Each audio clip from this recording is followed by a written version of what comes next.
खुलासा 24 मुद्दा जो छपा नहीं छिपा है। नमस्कार, स्वागत है आपका खुलासा 24 के स्पेशल सेगमेंट पर, जहां दंगों के पीछे का छिपा हुआ दर्द अब खुलकर बयां किया जा रहा है। दंगाइयों के एक्शन के बाद मामा का रिएक्शन तुरंत देखने को मिला था, जिसके बाद जल्द न्याय देने की फिराक में गजब एमपी की अजब पुलिस ने अपनी ही कार्य प्रणाली पर कई बड़े सवाल खड़े कर लिए हैं। इसीलिए हम कह रहे हैं कि एक पीड़ित माँ की आवाज़ सुन लो शिवराज।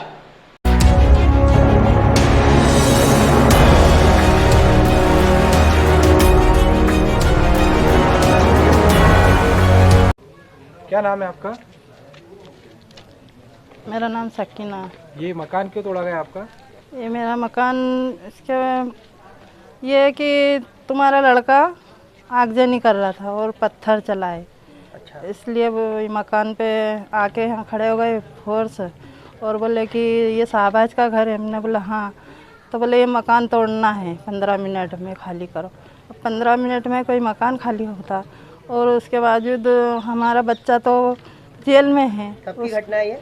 मेरा लड़के को 10 मार्च से अंदर किया हुआ है, 1-1.5 महीना। तो आपने ये बात उनको बताई थी पुलिस वालों को? हाँ बताई थी, लेकिन कोई सुनने को तैयार ही नहीं था। किस किस को बताया? मैडम आए थे? SDM मैडम तो पीछे की गली में थे, लेकिन यहाँ SDM थे और बहुत सारे थे। मैं तो इतने पहचानती नहीं हूँ, बहुत फोर्स थी और हमने बहुत हाथ जोड़ जोड़ के रिक्वेस्ट की, पर किसी ने कोई हमारी सुनवाई नहीं की। आप क्या चाहते हो? क्या कहोगे गाँव सरकार को? क्या कहना चाहते हो इस संबंध में आप? हम सरकार को यही कहना चाहते हैं कि पहले तो हमारा बच्चा अंदर है, वो बाहर कैसे आया ये पूछा जाए, और दूसरा ये कि हमारा घर का जो नुकसान हुआ है भरपाई करे, और हमारे बच्चे से ये कैसे वो बाहर निकला, बस ये जानना चाहते हैं हम। तो इस दंगों में आपके बच्चे का नाम आया गया है, लाया गया है? आया गया है। तो इसको लेकर क्या कहना है आपका?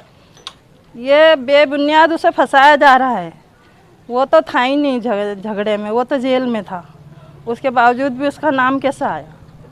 चैनल के माध्यम से क्या जिम्मेदारों को क्या कहना चाह रहे हो आप? जिम्मेदारों को यही कहना चाहती हूँ कि जो नुकसान हुआ है उसकी भरपाई करे। रामनवमी के पर्व 10 अप्रैल के दरमियान सेंधवा शहर में उपद्रवियों ने जमकर तांडव किया था, जिसके बाद इंस्टेंट जस्टिस यानी तुरंत न्याय देने के चक्कर में सेंधवा पुलिस खुद चक्कर खा गई और पहले से ही जुर्म की सज़ा काट रहे आरोपियों के नाम पुलिसिया कार्रवाई में एक बार फिर दर्ज किए जाते हैं। न कि दर्ज किए जाते हैं, बल्कि उनके घरों पर प्रशासनिक बुलडोजरों को भी चला दिया जाता है। सर, एक FIR दर्ज हुई है जिसमें शाहबाज, फकरू और रऊफ जो 5 मार्च से जेल में बंद है, उन पर बलवे की कार्रवाइयाँ, आगजनी की कार्रवाइयाँ, बाइक जलाने के मामले दर्ज हुए हैं। क्या कुछ है इसमें? ये दिनांक 10 अप्रैल 22 के बारे में फरियादी द्वारा शिकायत दर्ज कराई गई है, जिसकी FIR 11 तारीख को हुई है, जिसमें उसके द्वारा बताया गया इन व्यक्तियों का नाम, जिसके आधार पर पुलिस द्वारा FIR दर्ज की गई है। उसमें आगे आप बता रहे हैं, उस आधार पर जानकारी लेके आगे कार्रवाई की जाएगी, उसकी विवेचना जारी है। जब फरियादी कोई रिपोर्ट लिखाता है और उसमें नाम का जिक्र होता है, तो क्या पुलिस उस समय जानकारी लेती है कि ये लोग कहाँ हैं या किस स्थिति में थे या है? वो अब जेल से कब रिहाई हो उसके बारे में पता चलता है, तभी पता चल पाएगा। कई बार जेल से रिहाई शाम को हो गई, कल हो गई, तो कोई बता रहा था, उसके आधार पे उसी समय तत्काल में पता नहीं चल पाता। अगर ये तीनों लोग वाकई में उस जेल में रहना पाए गए तो क्या होगा मामले में? पुलिस उसमें विवेचना करेगी, उसके जो भी साक्ष्य आएंगे उसके आधार पर आगे कार्रवाई की जाएगी। मतलब अगर वो वाकई में जेल में है तो क्या वो उस मामले से खारिज हो जाएंगे? वो विवेचना का विषय है, देखेंगे उसमें क्या है, जेल में थे या नहीं थे उस दिनांक थे, क्या है उसकी स्थिति, क्या है, जेल रिहाई हुई या जेल में है, जो भी जानकारी प्राप्त होगी उसके आधार पे। इन पे अभी जो धाराओं में मामला दर्ज हुआ वो किन धाराओं में दर्ज हुआ है? ये इनके ऊपर 435 का अपराध दर्ज हुआ है। मतलब राजेश तायल द्वारा बताया गया इसमें क्या कि उनकी गाड़ी को जला दिया गया है, ऐसा बताया गया है। ठीक, तीनों का नाम दर्ज है उसमें? हाँ ठीक।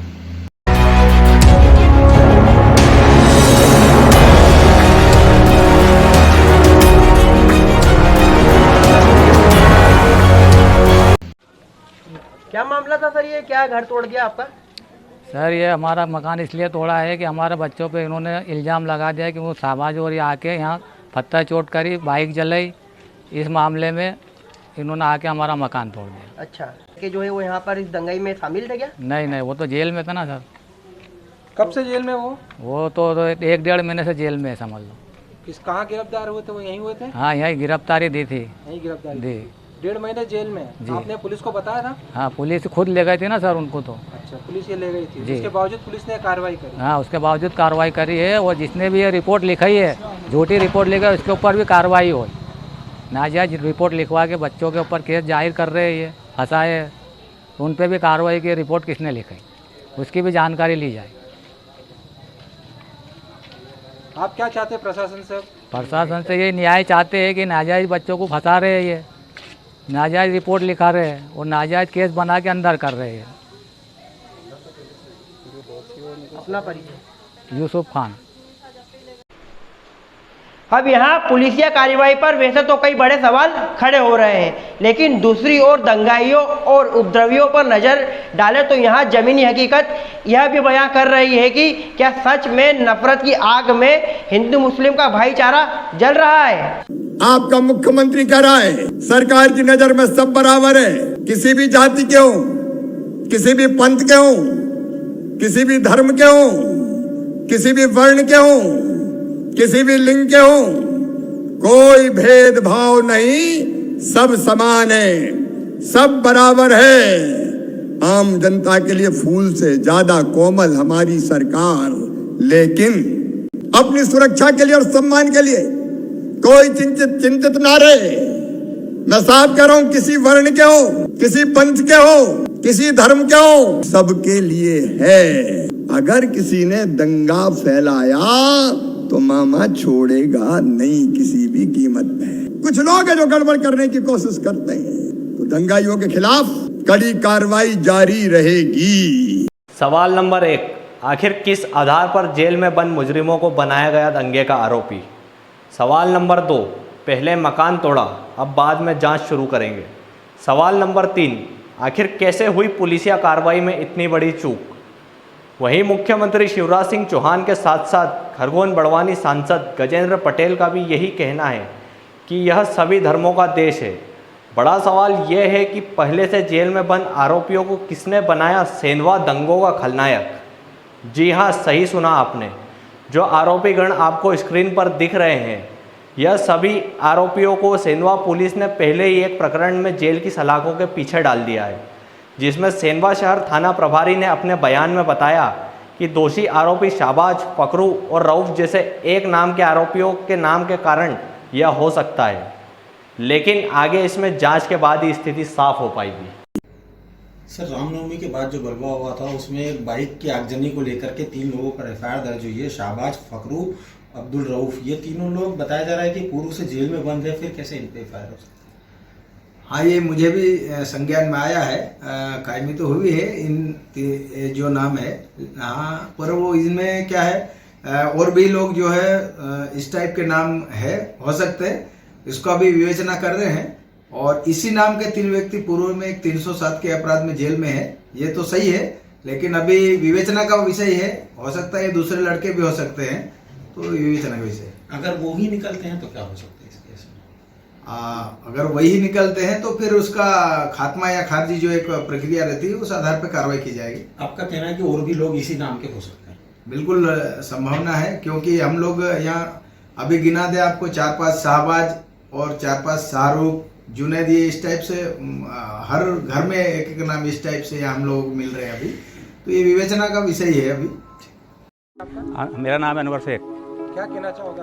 मैं इस कहना चाहता हूँ कि आवास योजना में आपने मकान बनाने को दिया, आपने पैसे दिए, मुख्यमंत्री योजना में पैसे दिए, और फिर आपने फिर तोड़ दिए, आपने फिर तोड़ दिए, अवैध बता के तोड़ दिए फिर, और अवैध है ही नहीं सर। और मुख्यमंत्री और कोई ऐसा बड़ा आदमी नेता नहीं आया कि जो इसको रोके, इस कार्रवाई को रोकी नहीं। और हम गरीबों को, हम 2 रोटी वक्त खाते हैं, सुबह शाम कमाते मजदूरी करते हैं, और फिर ये ऐसा करा हमारे साथ।